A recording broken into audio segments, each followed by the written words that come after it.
Hi guys!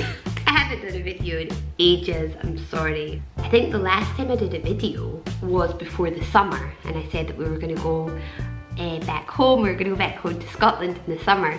We did that. We went and stayed with my mum. My mum's got a house in the countryside in Scotland, and we stayed with her. After that, we went to London and we stayed with my mother-in-law in London, in Wimbledon. I did take a video, but I did one in Spanish because it was just too much. At the time it was too much to take 2 videos, one in English, one in Spanish. But it was great, it was really nice. It was lovely to get away from the heat because Madrid gets ridiculously hot in the summer. You're talking about, you know, 42, 43, 44 degrees. So it was lovely to get away from the heat, and it was lovely to see everyone. You know, I saw all my friends, and that was really nice. It was a little bit stressful because I was by myself with the 4 children.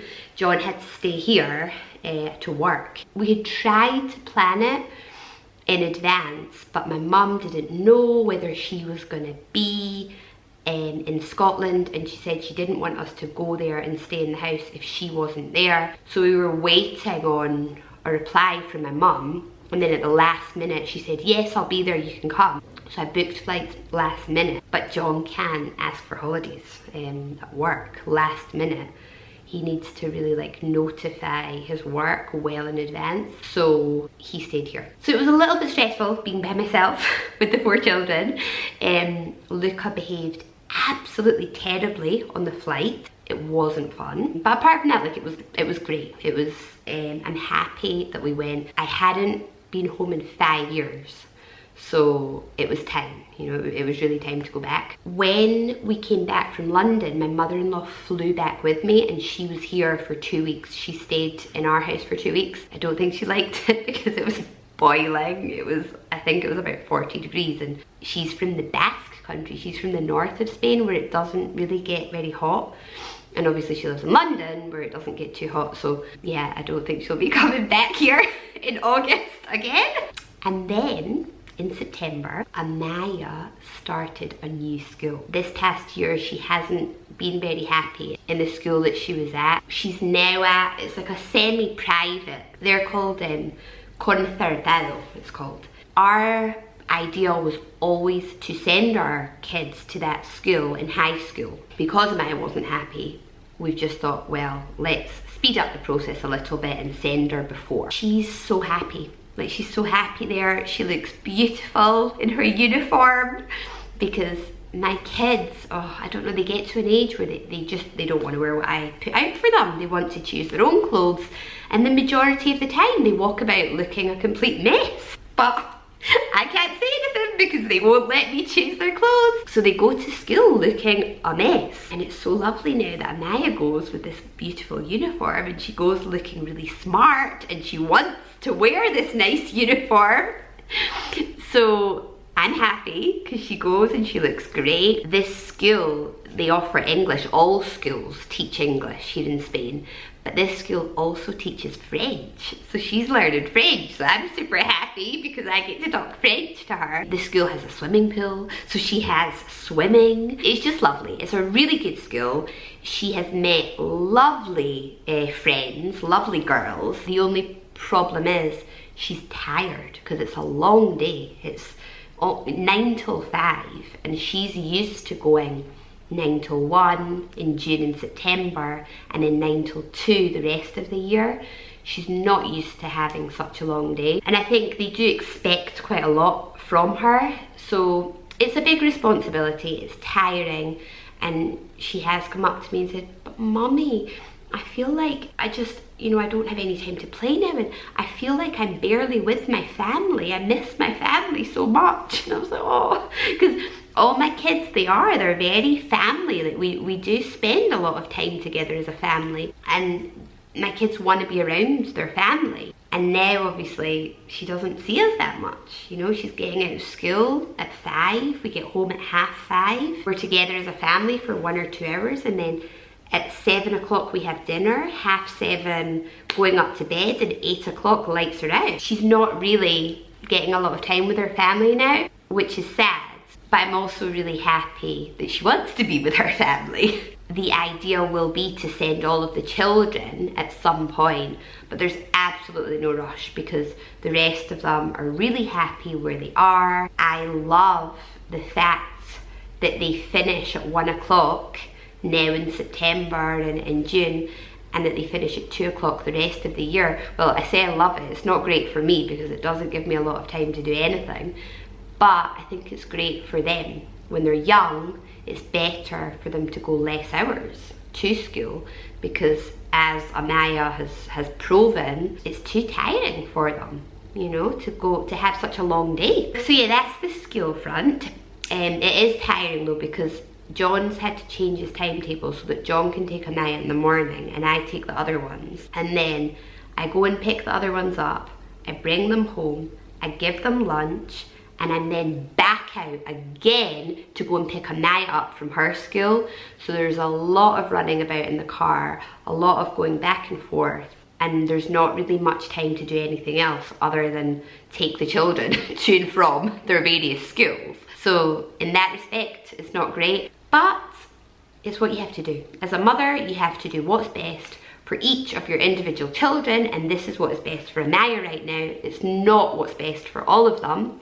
It would be easier for me to put them all in that school now, but it's not what is best for all of them at the moment. It's only what's best for Amaia. So that means a bit of running about in the car, which is fine. The next update is I've managed to find some work as an interpreter. I studied interpreting and translation at university, and when I graduated, I got a job at an international company as a financial translator, because translation is written and interpreting is oral, is spoken. And I don't like translation. I don't like to be in front of a computer translating words from one language to another. It doesn't suit my personality. I like to be with people. I like to communicate with people.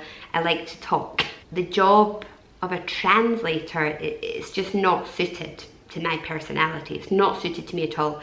But because I studied that at university, I studied translation and interpreting, when I was offered a good, stable job at a really good company as a translator, I accepted it. And also because at the time I just couldn't find interpreting work. I always look and there never seems to be any. But anyway, I found some and I'm so happy. There's not a lot of it, that's the thing. Like, it's hard to be an interpreter because it's just, there's not really very much demand, and it's hard to find a steady flow of work as an interpreter. So I'm not doing a lot, you know, maybe one, like today, this morning, I had a 20-minute phone call, but I love it. And I can do it over the phone, so I can do it from my home, because you have face-to-face interpreting as well, but at the moment I can't do face-to-face because I've got the kids. So this is really good because I only do like very short phone calls that I can work around the children. So I do it with English to Spanish, and I also interpret from French into English. And I had another test this morning between French and Spanish, and I failed it because obviously my mother tongue is English. So they do say you should always work with your mother tongue and then a foreign language. You shouldn't work with two languages that aren't your mother tongue. So I think that's why I failed. But they said that I almost passed. So I have to just, like, my Spanish is kind of native, like he said no problem with the Spanish, but I have to work a bit more on my French. If I want to do interpreting between Spanish and French, I need to improve my French a little bit more. So their advice is to keep practicing French, and then in a few weeks or in a few months I can redo the French-Spanish interpreting exam.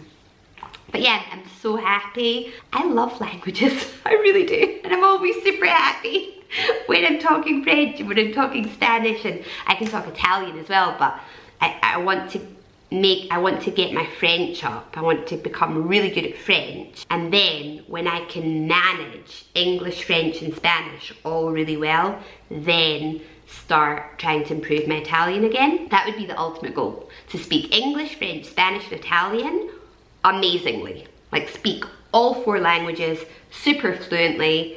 That's like the ultimate goal for me. Maybe people are watching this thinking she's she's crazy. Like, there's so many other, you know, things that you could hope to achieve in life and so many other enjoyable things in life. But for me, that's enjoyable. I love it. I love talking languages.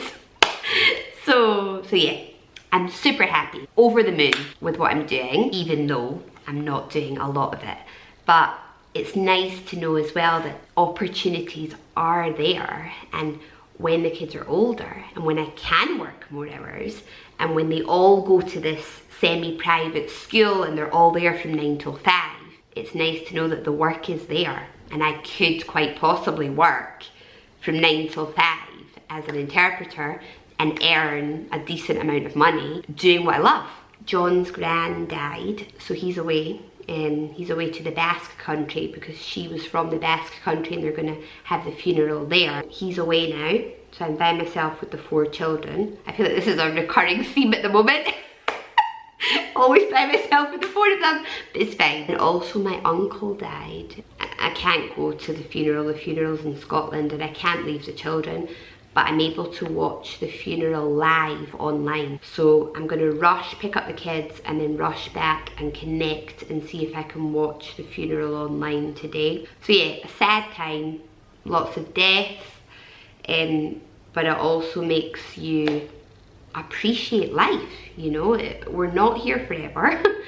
And really we do have to appreciate every day and live life to the full and do what makes us happy. So that's what I'm trying to do. Anyway, I need to run and get the children from school. So I went to pick the 3 children up from school. Amaia is still at school. I need to leave in an hour to go and pick her up. I picked the kids up really quickly, ran back home as fast as I could to watch my uncle's funeral online. I missed the first 15 minutes because it started at 1 and I picked the kids up at 1. So I picked the kids up at 1, raced back home, and managed to get home for like 10 past 1. But I missed the first 10 minutes, but it was beautiful. It was absolutely beautiful. I cried. He was just such a wonderful man. So wonderful and such an amazing father. You know, just listening to his daughters talk about him, it was just, wow, like what an amazing dad, what an inspiration, you know, somebody to try to be like as a parent. It was very, very sad, but very, very beautiful. I now have to do Alba's homework. They all have homework now, so it is stressful because it's like, we come home and then I have to sit and do Eva's homework with her. I mean, Eva's getting a little bit older, she is getting more independent, but I do still have to do her homework with her. So, you know, do Eva's homework with her, then do Alba's homework with her, while putting Luca in front of the TV and hoping that he doesn't destroy anything while I'm doing homework with the others. And then as soon as that's finished, race out again to pick Amaia up. It's all go. It's all go. And then Alba's room, we've like changed Alba's room and tried to make it really nice for her. She's still not sleeping in it. Luca and Alba are still in my bed, but they do have a room. So hopefully, very soon, they will sleep in their room. This is Alba's room. We bought her like a nice little toy box for all her toys. Put some nice pictures on the wall for her. I did buy her lovely bed sheets, but because John's sleeping here at the moment, her bed sheets aren't on her bed, but she's got a little book cabinet and her desk where we sit and do our homework now. So it's quite nice. We just need her to sleep in it. And then this room used to be John's office, and we've moved his office downstairs into the playroom, so he works downstairs now, and this is going to be Luca's room. It's a complete mess. He never keeps his room tidy at all, but I suppose he is only 3. But we do need to buy a bed, so we'll buy a bed and put that there, and then when he's older buy a desk and put that there.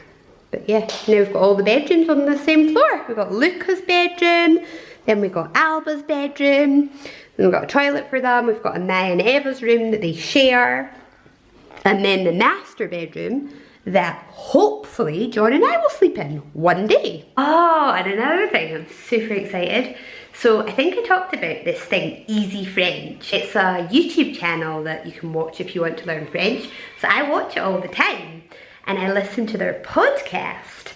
So I sent them a message and I was like, oh, thank you so much. Thanks to you guys, I'm now working as an interpreter with French. I would love to appear on your podcast one day. And they were like, yeah, sure. Why don't you come and appear on our podcast? So tomorrow, I'm doing a podcast with them, all in French. I'm crapping myself. I'm sure I'm going to make loads of mistakes. But yeah, I'm going to be doing this podcast in French, talking about being an interpreter. So I'm super excited. I'm super nervous. And when the podcast comes out, I'll share the link with you for those of you that talk and can understand French, and you can listen to it.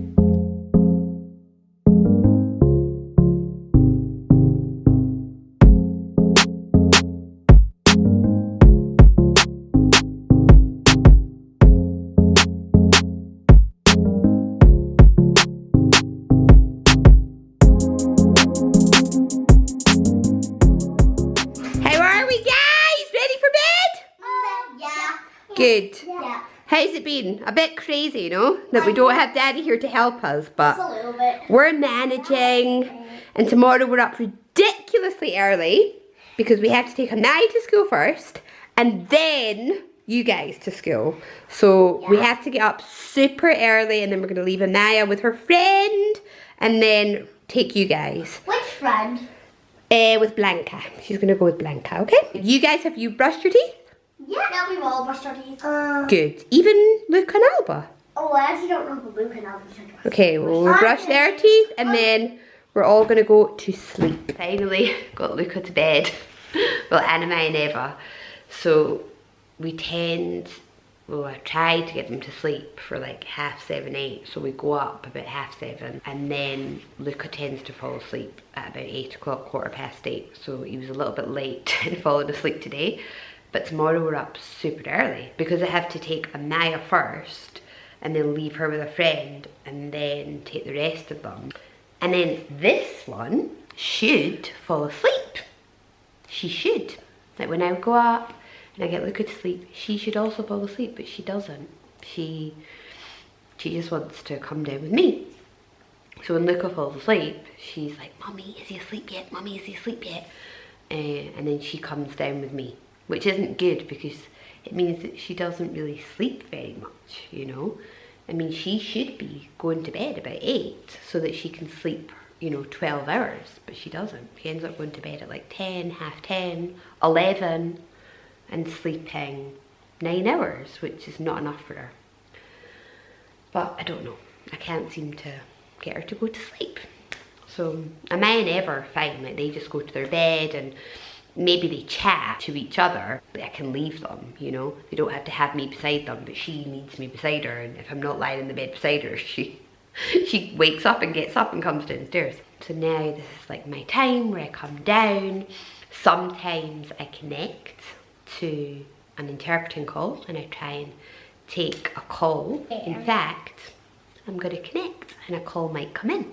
So hi everybody. So I'm connected. Maybe the phone will ring and I'll take a call. What I tend to do at night is watch French. I just watch series or I watch the news or I just try and listen to French. I'm listening. Because there's not really that much time to listen to French, to be honest. I mean, I try and listen to a little bit in the morning. Try and listen to a little bit at night and then that's it, because at home with the children we talk English and when we're out we talk Spanish. So there's not many hours in the day that I can listen to French and improve my French, and I need to. Like I need to get my French level up. So I'm going to listen to French now. We talk a little bit in Spanish in home. Yeah, we did a little bit today, I mean, I try and talk to the kids in French, but they don't want it. No French. Because they don't understand it, they don't want to do it, but maybe it's my fault. I should have tried to talk to them in French when they were babies, and then they would accept it now.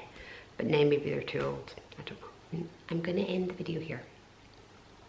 But thank you for watching. I hope you enjoyed it. Thank you for watching. And I'm gonna try, I always say this, I'm gonna try and do videos like more often. It's just, there's just no time. Just no time. Bye. Subscribe to our channel. Anyway guys, thank you for watching this video and I hope to make another video soon. Yeah. Bye! Bye. I hope you liked this video. Subscribe to our channel.